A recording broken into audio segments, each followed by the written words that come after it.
Estamos en comunicación con Gabriel Camaño, que es economista. Hola Gabriel, ¿cómo te va? Buenas tardes. Buenas tardes, ¿cómo andan? Un gusto. Igualmente. Siempre. Bueno, fresquita el dato de inflación y, a ver, económicamente, me imagino, es tremendo, pero ¿tiene alguna explicación?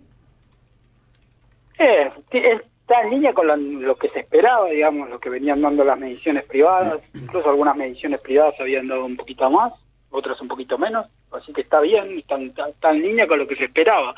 La explicación es, en parte, el sinceramiento de todos los precios que se produjo con el cambio de gobierno. La aceleración, también es cierto, de la inflación que ya se había producido a fin de noviembre. Por ejemplo, con el caso del precio de la carne, Sí. que había subido mucho ya a fines de noviembre, y eso quedó también como un rezago, ¿no? Como la inercia, porque la inflación, eso hay que entenderlo técnicamente.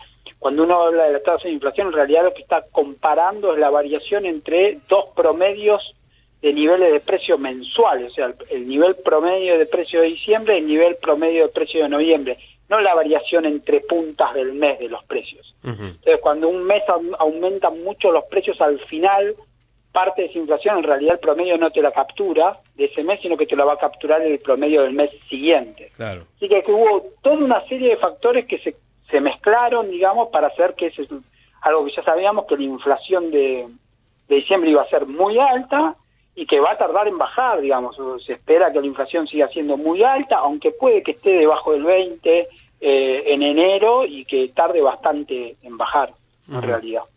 Pero, digamos, a ver, más allá de que Milei haya dicho que es un ajuste, que hay que hacerlo en campaña, digo, ¿no?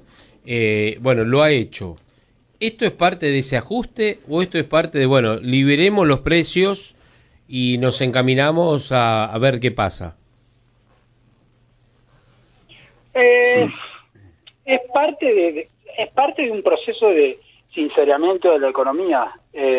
Después hay que ver qué hacer. Vos sincerando los precios no solucionás los problemas de fondo de la economía. Es parte de lo que tenés que hacer, una parte ineludible y que encima es costosa en términos políticos, económicos y sociales. Sí. Pero vos después tenés que acomodar el tema fiscal, tenés que estabilizar, tenés que encontrar la forma de salir del cepo en el que nos volvimos a meter. O sea, son varias cosas. Digamos, eliminar las distorsiones de precios es parte es una o parte de las cosas que tenés que hacer, no es la única. Gabriel, Pablo Vinocur te saluda. Te quería consultar. ¿Vos recién acabas de decir 20% para enero? ¿O escuché mal? Puede ser menos de 20, podría ser 19, podría ser 18, podría ser 20 también, tranquilamente, ¿sí? ¿Y por qué esto? Porque yo lo que venía escuchando y leyendo era que se esperaban un índice similar al de este, porque además es mes completo de aumentos. Pero, ¿por qué pensás que puede ser menos? Por ejemplo, la carne ya después de las fiestas empezó a bajar.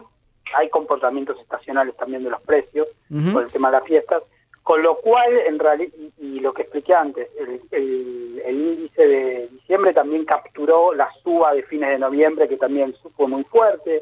La devaluación, de hecho, si vos mirás el índice, la composición, que también explica la diferencia que hubo entre la medición del INDEC y de Cava, vas a ver que bienes aumentaron casi 30%, 29,5%, en Cava aumentaron 30%, en el promedio mensual. Eso está más parecido a la sensación térmica. Cuando vos le preguntabas a la gente cuál pensaba que era la inflación, generalmente la gente te suele hablar más de la inflación de los bienes, que las cosas que vive más tangiblemente, digamos. O los precios que le quedan más en la memoria. Sí. Y los servicios, si te fijas, los servicios crecieron solo 14%. Mucho más atrás los servicios. Ahí hay cosas que están reguladas, como puede ser la electricidad, el gas, y hay cosas que vienen copiando la inflación atrasada, como por ejemplo pueden ser los alquileres. Entonces vienen corriendo de atrás. Claro. La inflación en bienes se moderó. Ya a fin de mes se vieron, o sea, lo que no quiere decir que los precios, que se modere la inflación quiere decir que crecen más lento, ¿no? Que dejaron de crecer. Sí, claro. Entonces ya a fin de mes se empezó a ver una moderación de la inflación en bienes, que había acusado mucho más rápido el impacto de la devaluación, digamos, del movimiento del tipo de cambio. Ese impacto los bienes lo acusaron mucho más rápido. Eso había empezado a moderar. Y ahora lo que se espera es que los servicios empiecen a hacer el catch-up, digamos, y eso va a mantener alta la inflación, durante enero y probablemente también durante febrero, digamos. Ahora, pero por vos, eso yo te diría que vos uno ahora espera que se modere. Perdón, pero inflación. vos ahora vas a tener aumentos seguramente, lo que pasa es que hay que ver cómo impactan los índices, pero de luz, gas... Eso empieza en febrero. Eso en febrero recién. Eso empieza ¿Y transporte en febrero, público? Y se conoce en marzo. Sí, en el transporte público hubo aumento en enero, pero fíjate que el aumento todavía es poco, digamos, comparado con lo que debería ser. Pero ahora se actualiza, se actualiza ahora a mediados de enero. Ahí son las audiencias públicas. No, pero trenes, trenes mayoría... está establecido y colectivos. Sí, pero vos pensás que la tarifa de... Y subte, que ya está. O sea, el precio en el índice pesa no solo por su ponderador, sino por el valor del índice. Si vos tenés un índice que está en 100 y tiene un ponderador de 5, sí, y tenés otro índice que vino aumentando, no se atrasó, y tiene el índice en 1000 y su ponderador es 5, pesa mucho más el que tiene el índice en 1000, pesa 10 veces más que el que tiene el índice en 100. Bueno, el precio del transporte público está en 100. El precio de todo el resto está en 1000. Está atrasadísimo el precio. Entonces, pesan relativamente menos esos aumentos porque vienen de muy abajo, de muy atrás. Son precios que están muy atrasados y que recién están empezando a ajustar. Y estos primeros ajustes no van a ser tan fuertes. Todos pensamos que después sí van a ser mucho más fuertes, digamos. Ajá. Al principio no parecieran que van a ser tan fuertes, al menos en enero.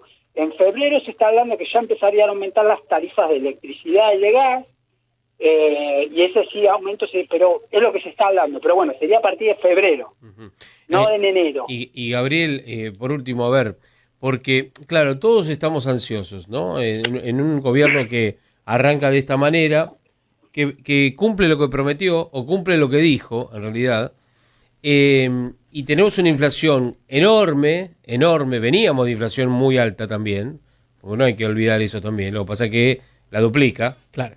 La duplica.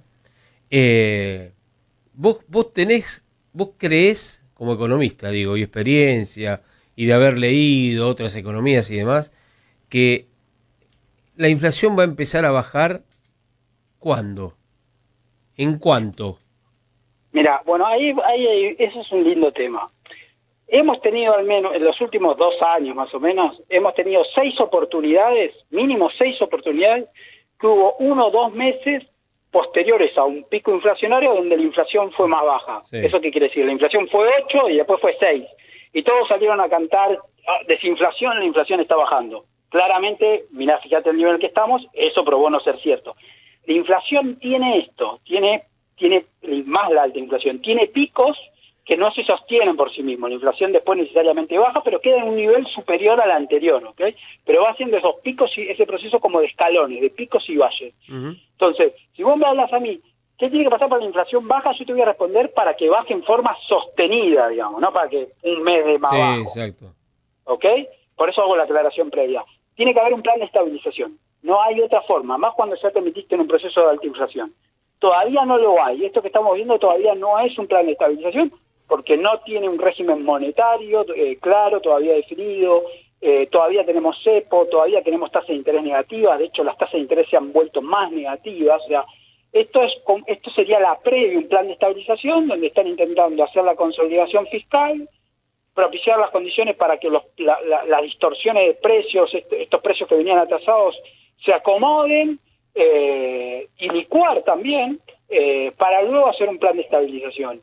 Si me preguntas a mí, yo quisiera que el plan de estabilización estuviera cuanto antes, digamos.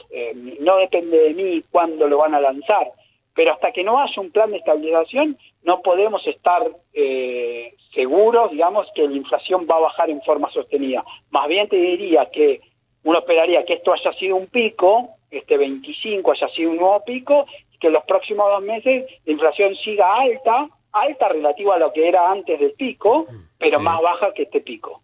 Bueno, veremos a ver y es importante lo que dice Gabriel. Tiene que ser un descenso de inflación sostenida, no que tengamos una inflación, digamos, 3 puntos menos, después volvemos a subir 1 punto y volvemos a bajar, y así.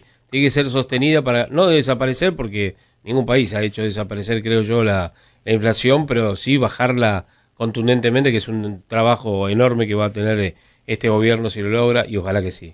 Gabriel, gracias por este contacto. No, de nada, un abrazo. Un abrazo. Gabriel Camaño, economista.